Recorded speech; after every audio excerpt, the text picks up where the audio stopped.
Assalamualaikum warahmatullahi wabarakatuh. Perkenalkan, saya Salahuddin dari mahasiswa jurusan Teknik Elektro Universitas Nusa Sukabumi. Pada kesempatan kali ini, saya akan menjelaskan tentang sistem telekomunikasi yang diampu oleh Ibu Marina Artiasa, STMT IPM, dengan materi yang akan saya bawakan adalah dasar sistem telekomunikasi. Pembahasan yang akan saya jelaskan pada kesempatan kali ini meliputi pengertian telekomunikasi, prinsip dasar telekomunikasi, macam-macam sistem telekomunikasi, perlunya telekomunikasi, sejarah telekomunikasi, standarisasinya, serta organisasi-organisasi standar. Definisi. Komunikasi adalah pengiriman dan penerimaan pesan atau berita antara dua orang atau lebih sehingga pesan yang dimaksud dapat dipahami. Tele yang berarti jauh dan komunikasi yang berarti hubungan atau pertukaran informasi. Telekomunikasi adalah peristiwa pertukaran informasi atau komunikasi dalam jarak yang jauh. Telekomunikasi adalah setiap pemancaran, pengiriman, dan atau penerimaan dari setiap informasi dalam bentuk tanda-tanda, isyarat, tulisan, gambar, suara, dan bunyi melalui sistem kawat, optik, radio, atau sistem elektromagnetik lainnya. Itu definisi telekomunikasi menurut Undang-Undang Republik Indonesia Nomor 36 Tahun 1999 tentang telekomunikasi. Sistem telekomunikasi adalah seluruh unsur atau elemen, baik infrastruktur, perangkat, sarana, prasarana, maupun penyelenggara telekomunikasi, sehingga komunikasi jarak jauh dapat dilakukan. Komponen-komponen pokoknya ialah meliputi, yakni informasi, merupakan pesan yang dikirim atau diterima seperti suara, gambar, video, file, dan lain-lain. Pengirim atau pemancar tugasnya ialah merubah informasi menjadi sinyal, baik itu listrik, elektromagnetik, maupun optik yang siap untuk dikirimkan. Kemudian ada media transmisi, yakni alat yang berfungsi mengirimkan sinyal dari pengirim kepada penerima, misalnya kabel tembaga, kabel optik, dan udara. Terkadang karena jarak yang jauh, maka sinyal diubah lagi atau dimodulasi agar dapat dikirimkan dengan lebih baik. Aturan atau protokol, yakni mekanisme yang harus disepakati bersama dalam pengiriman, pentransmisian, dan penerimaan informasi. Kemudian penerima, yakni merubah kembali sinyal menjadi pesan yang sebelumnya dikirimkan. Prinsip kerja sederhana telekomunikasi. Proses komunikasi diawali dengan sebuah pesan atau informasi yang harus dikirimkan dari individu satu ke perangkat individu yang lain. Kemudian, pesan atau informasi tersebut selanjutnya dikonversi menjadi sinyal listrik, elektromagnetik, maupun sinyal optik, baik itu analog maupun digital. Proses ini terjadi pada perangkat encoder. Sinyal tersebut kemudian dikirimkan atau dipancarkan oleh pengirim atau transmitter melalui media tertentu.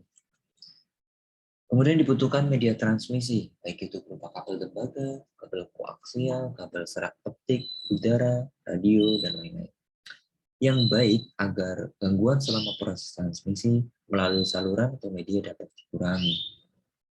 Kemudian sinyal tersebut diterima oleh stasiun penerima, kita sebut receiver. Sinyal yang diterima kemudian didekode kembali agar menjadi pesan atau informasi asli agar dapat dibaca, didengar, dilihat oleh penerima. Berbagai macam telekomunikasi.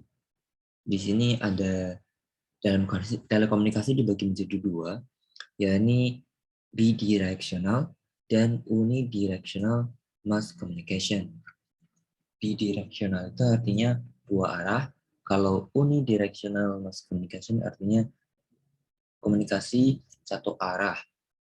Kemudian yang bidirectional yang secara elektrikal atau secara kelistrikan itu ada telegraf, kemudian ada telex, ada telepon, ada mobile telepon, ada data network, dan ada dedicated network. Kemudian yang secara mekanikal itu ada post dan press. Kemudian di sini ada, oh ya, yang elektrikal juga ada kabel TV, dan radio. Jadi yang secara elektronik itu. Kemudian peran penting telekomunikasi. Jaringan telekomunikasi merupakan peralatan yang paling rumit di dunia. Tidak ada sistem lain yang lebih kompleks daripada jaringan telekomunikasi. Layanan telekomunikasi memiliki dampak penting pada pengembangan masyarakat. Negara berkembang itu kurang dari 10 telepon per 1.000 penduduk. Negara maju sekitar 500 sampai 600 telepon per 1.000 penduduk. Jadi setiap ada 1.000, ini mungkin berdasarkan sensus ya. Berdasarkan sensus itu setiap 1.000 penduduk, kalau di negara berkembang itu ada kurang dari 10 telepon, tapi kalau di negara maju itu sekitar 500 sampai 600 buah telepon. Operasional dari masyarakat modern sangat tergantung pada telekomunikasi. Misalnya local area network, wide local area network, email, telepon, faksimiil, dan mobile telepons. Telekomunikasi memainkan peranan penting pada banyak bidang kehidupan sehari-hari. Beberapa contoh layanan yang tergantung pada telekomunikasi, yakni perbankan, penerbangan, penjualan, pemesanan kamar hotel, dan semacamnya, pembelian material, operasional pemerintah, serta pendidikan seperti yang kita lakukan saat ini. Kemudian sejarah telekomunikasi. Mungkin singkat saja ya. Di sini pada tahun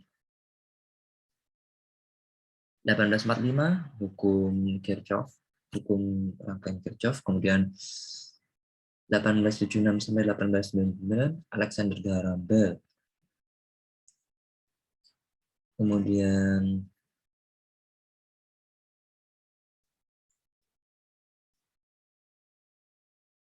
1936 paper milik Armstrong yang membawa judul tentang frequency modulation atau FM radio. Kemudian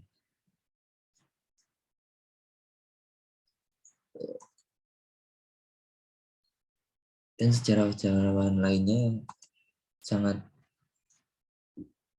penting dalam perkembangan telekomunikasi. Kemudian di sini ada perkembangan telekomunikasi dari awal, yakni pada tahun 1950 dari awalnya cuma telegraf, kemudian berkembang di 1930 sampai wireless telegraph, kemudian ada telepon yang berkembang lagi menjadi AM radio, kemudian radio telepon, FM radio, kemudian seluler telepon, kemudian ada TV yang awalnya mungkin hitam putih, kemudian menjadi TV berwarna, kemudian ada TV stereo, kemudian digital TV. Kemudian yang tadinya wireless telegraph berkembang jadi telex. Kemudian WAN, slow WAN, LAN, slow wide area network, kemudian local area network, kemudian internet ditemukan, kemudian email, kemudian kabel modems, kemudian World Wide Web, kemudian fast word area network, wide area network, wireless local area network, dan ADSL, asymmetric digital subscriber line.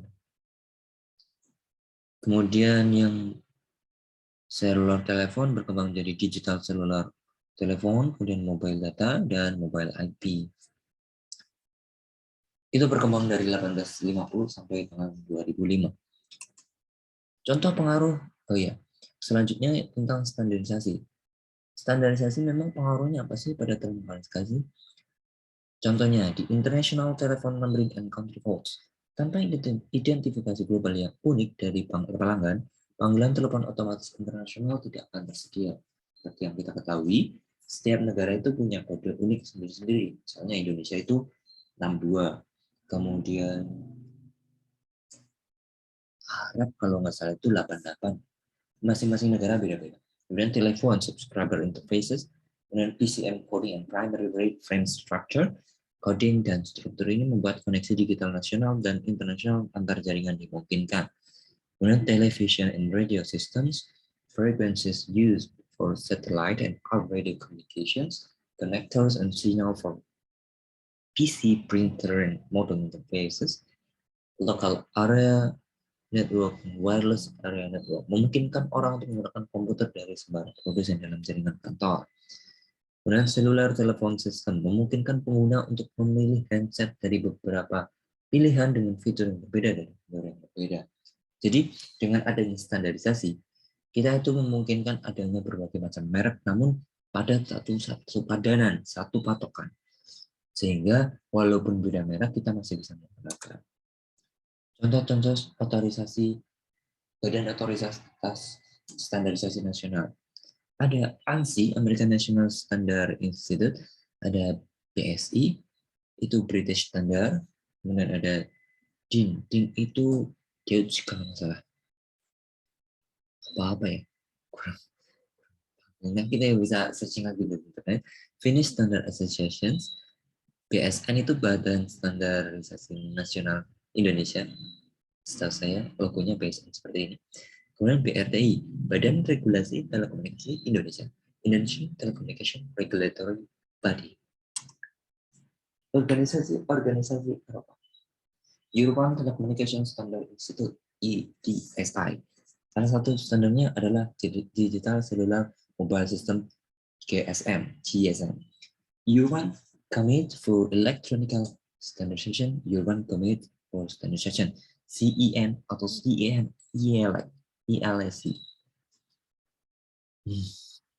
Conference European States Administration, States Postings at the Telecommunication or European Conference of Post and the Telecommunication Administration, CEPT.